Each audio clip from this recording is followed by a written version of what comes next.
Welcome to my YouTube channel. If you are a new viewer, kindly subscribe to my channel and turn on notification bell. Thanks. Femi Gbajabiamila set to resign. Details emerge.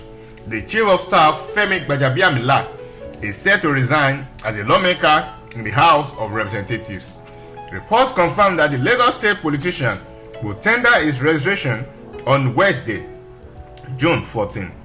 This also means that the Independent National Electoral Commission (INEC) will conduct a fresh election for his vacant seat. FCT Abuja former Speaker and new Chief of Staff Femi Gbajabiamila is expected to tender his resignation letter as a lawmaker on the floor of the House of Representatives today, Wednesday, June 14. As reported, the former Speaker will step down from his legislative position to focus on serving as Chief of Staff to President Asiwaju Bola Ahmed TINUBU. Before now, there have been whispers about whether he would manage his position in the legislature and the presidency simultaneously. The Lagos State lawmaker was also part of the inauguration of the French National Assembly on Tuesday, June 13.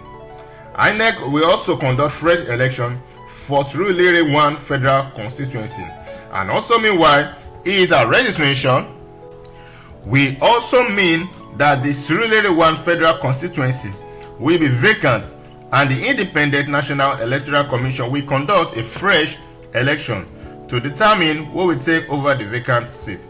Gbajabiamila has been in the House of Representatives since 2003, and his victory at the 2023 general election makes it a record 6th consecutive victory as a lawmaker in the lower chamber.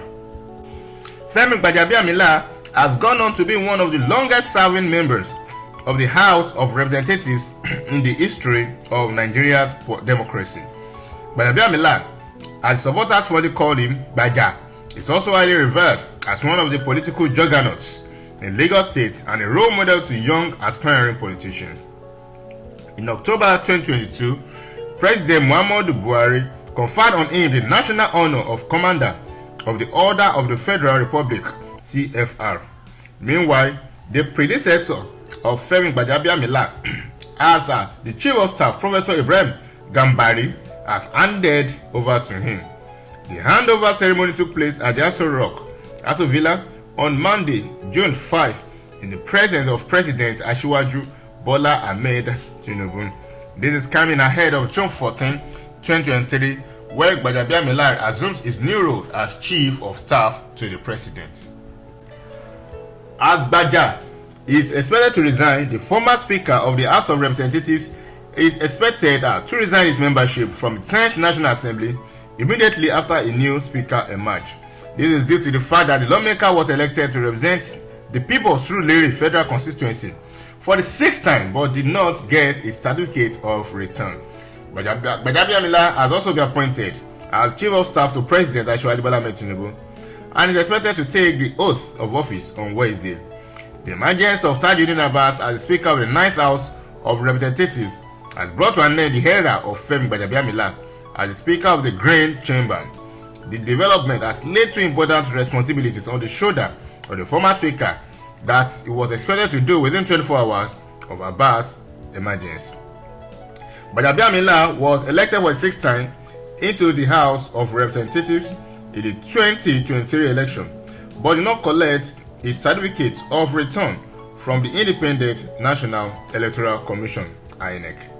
Gbajabiamila, who is the former Speaker now of the Great Chamber, is expected to tender his resignation as a member of the House since he did not get a certificate of return. His seat will likely be declared vacant and a fresh election will be conducted for the Surulere Federal Constituency in Lagos. Although this former Speaker is expected to be sworn in as Chief of Staff to President officially by President Asiwaju Bola Ahmed TINUBU on Wednesday today, June 14. President TINUBU had earlier announced Gbajabiamila as the Chief of Staff in his 2nd week of resumption as Nigerian President. Gbajabiamila, in his appreciation message to the President, noted that he will resume office on June 14, as stated in the appointment letter.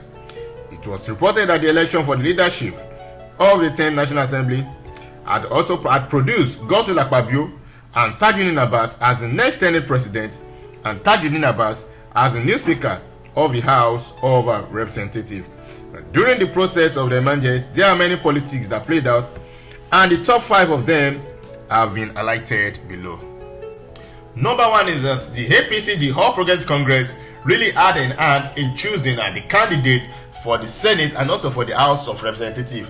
Before the inauguration of President TINUBU, he has said that he is going to appoint Godswill Akpabio as the Senate President and Tajuddin Abbas as Speaker, and this really went a long way, coupled with what the party has said, to choose Tajuddin Abbas as the Speaker and Kalu as an assistant, and Godswill Akpabio as also the Senate President of the Defense House.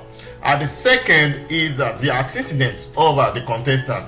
Tajuddin Abbas has been known to sign to give bill to the presidency, in which like almost 17 of the bills were signed during the regime of President Muhammadu Buhari. And Tajuddin Abbas has a good record of being a good lawmaker, and he was hardworking, and also the godson of our President Asiwaju Bola Ahmed Tinubu. And also Godswill Akpabio, the reason why he was the politics play, because he had to step down for the president now, Asiwaju Bola Ahmed Tinubu, when he also contested with him in the primaries before moving from PDP to APC. And when he was in APC, he contested, and he was promised that he will become the Senate President. He should contest, that he will be given the mantle. No wonder he had to step down. The third politics that played is the experience of the two contestants. That is that the Godswill Akpabio has been in politics for donkey years, and his records really spoke for him that he's able to manage top position. Unlike Yari, he has been a politician, but Yari couldn't handle the bigger positions. Although Tajuddin Abbas has been in politics, and his records spoke for him when he was in Kaduna. Also, the next politics that played, especially for Akpabio, is because Christians are clamoring that the first citizen and second citizen are Muslims, so therefore the third citizen should be a Christian. No wonder Akpabio really was given the nod also. Although Yari gave him wrong for his money, but because of being a Christian, that really played some part, and he defeated Yari with some votes. If not, assuming Akpabio was a Muslim, hopefully we know that Yari would have defeated him, because we saw Yari pulled some strings even at the last end. And the third politics that played is because APC is presently the ruling party. So therefore, its contestants really have a upper hand because of its many members in the House of Representatives and in the Senate. Do not forget to subscribe to my channel and turn on the notification bell.